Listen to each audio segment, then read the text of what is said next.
So we got a ton of exciting DC comic news from DC's most recent solicits. Um, and we're going to start with the official synopsis for Justice League Unlimited. Um, Oh, the Justice League is back and bigger than ever. In the wake of Absolute Power and the DC All In special, Darkseid's death. Whoa, I didn't know that was a thing. Thanks for the spoiler, I oh, guess. I don't care, yeah. but but that's wild to put a big spoiler for a story In the that yeah, hasn't in the come out yet. description. Because this comic isn't coming out for a couple of months, and the comic that they were referencing also hasn't come out yet. Oh um, no. so yeah, that's weird. After Darkseid's death has triggered a massive power vacuum in DCU, and Superman, Batman, Wonder Woman must unite like never before and expand the Justice League to encompass every hero championing the forces of good in the face of incredible evil.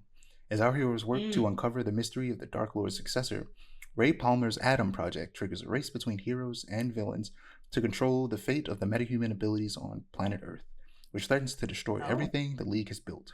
Worlds will live, worlds will die, and a surprise is waiting in store on the last page. Do not miss the dawn of a new era of justice. It all begins here. Written by Mark Waid and drawn by Dan Moore. Easily the best Ooh. writer and artist in comics that's alive, most likely. Nice, Like they're so good. nice. So Dan Moore is essentially the modern day Jim Lee. Like how Jim Lee Ah. redesigned all the X-Men and those have become like the most iconic looks for a lot of those characters. Dan Moore Hmm. has been doing that with like every DC character, is redesigning them into like their best versions that everybody is like, this is the best this character has ever looked. Dan Moore is the goat. Nice, nice. Um, and yeah, so yeah, this confirms that they are doing what the cartoon did, and it's expanding Ooh. the Justice League to the entirety of the superhero community, and not just on Earth but the universe, because Darkseid did, and now people are trying to like fill that power vacuum. So that's cool. Really I'm glad they're exciting. finally doing this. But in addition to that, we got an announcement of a bunch of new comics that I'm so goddamn excited for. The first is Black Canary, the best of the best. The synopsis is the match of the millennium. It's Black Canary versus Lady Shiva to determine who is the single greatest hand-to-hand fighter in the universe. Who will walk away with the title? Ooh. Find out as writer Tom King, who wrote Wonder Woman, Supergirl tomorrow, and Ryan Sook goes as an artist. Goes 6 rounds to see if our heroes has what it takes to be the best of the best. And by 6 rounds, they mean this will be 6 issues, miniseries. Oh, But yeah, nice. yeah, Tom King wrote Supergirl One of Tomorrow. He's currently writing Wonder Woman. Supergirl One of Tomorrow is one of the best comics I've read in the last few years, and Wonder Woman, his current Wonder Woman run is so goddamn good. You've heard me talk about it. It's so good. I have, Um, I have, I remember. Tom King's he's great. And he's described this as being to Black Canary what Supergirl One of Tomorrow was to Supergirl, and going through Ooh. the history of the character and just being this really emotional story with a bunch of really good fighting. Because a big part of Black Canary's character that Black Canary is a weird character where she's easily like a maybe like a low B tier, but all it would take is a really good movie for her to become A tier. Hmm. Um, Nice. and like she for the longest time, or not for the longest time, still currently, she's like one of the best hand-to-hand fighters in DC universe. She's better than Batman. She'll put hands on Batman. Batman gets Batman's fighting ability gets overhyped. He's up there. Don't get me wrong. He's top 10 easily, maybe top 5. But there are several heroes better than him. One of them is Black Canary. One of them is a hero I'm about to get to next, and one of them is Lady Shiva, who, of course, they're saying Black Canary is fighting to see who's the best. But I would argue, and I think most people would agree, that the person whose comic I'm about to talk about next is the Hmm. best fighter in the DC universe, and that's Batgirl, Cassandra Cain, who's finally getting a Oh. new comic again. A lot of people don't know this. She had there's a lot of things I've said it before about comics where it's like some characters and comics that are considered popular amongst people who read comics still have not been adapted for the average consumer. So a lot of people don't even realize the type of stuff that they're missing out on in terms of popular comic book characters. And Mm. Cassandra Cain Batgirl is one of them. And she's similar to Tim Drake Robin, where people get so confused about Tim Drake. Some people think he's the second Hmm. Robin because in Batman the Animated Series he was the second Robin, even though in the comics he's the third Robin after Jason Todd. Oh.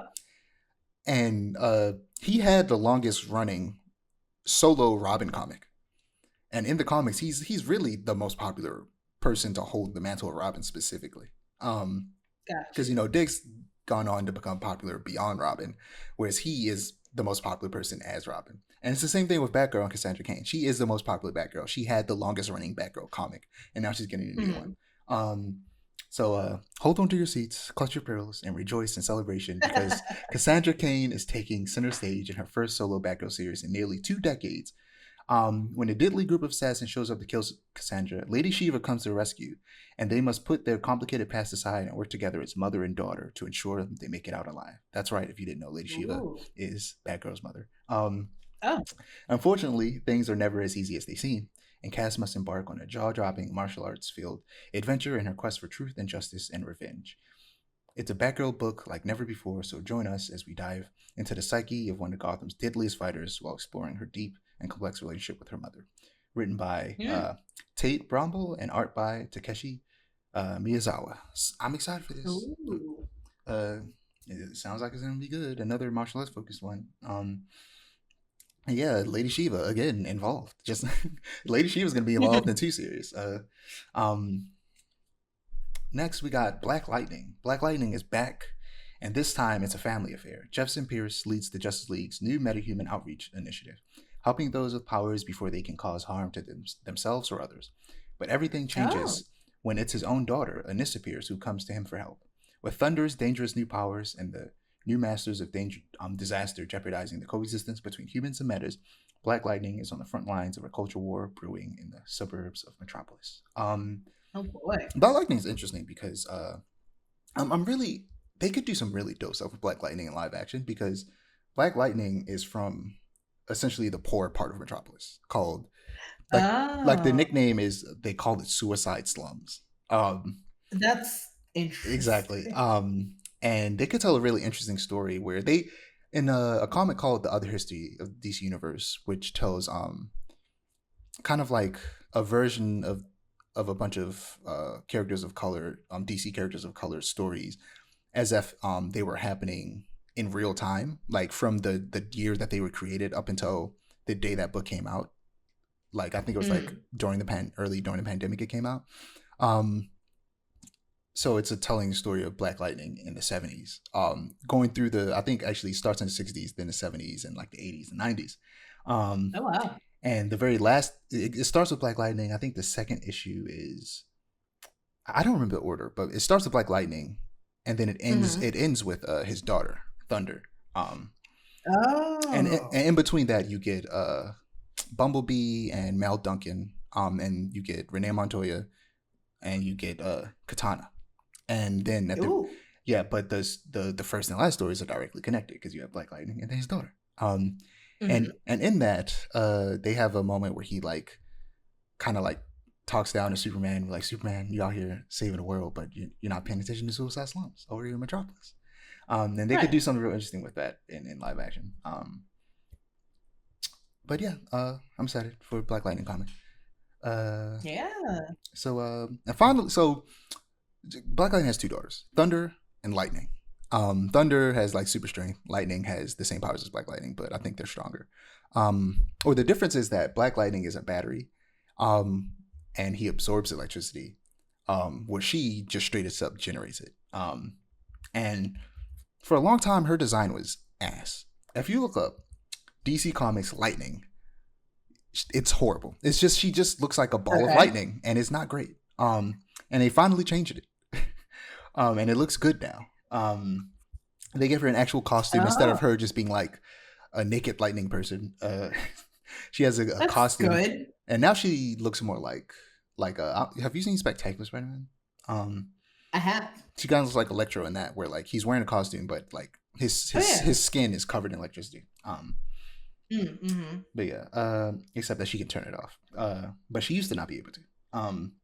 Ah. So last but certainly not least, but I would say second most excited after Justice League Unlimited is the question all along the Watchtower. Who watches the Watchtower? In the wake of absolute power, the Justice League Unlimited has created a haven for all heroes, but can they keep it secure? Enter Renee Montoya, reeling from an abrupt end to her time in Gotham and looking for a place to hang her hat. But the Trinity didn't bring her up to the Watchtower to relax. There's a dark threat bubbling underneath the surface, and only the Question and her ad hoc support team stand a chance of figuring out who The Problem Is Before It's Too Late, written by Alex Agur and with art by Cyan Tormi. I love the question. The lover Ooh. named Montoya. I'm excited for this. But yeah, that's all I got for comics. Like I said, I ended up adding a bunch because I was like, because at first I had cut this out, and then when I realized the episode was going to be short without it, I was like, let me just throw this in there. Mhm.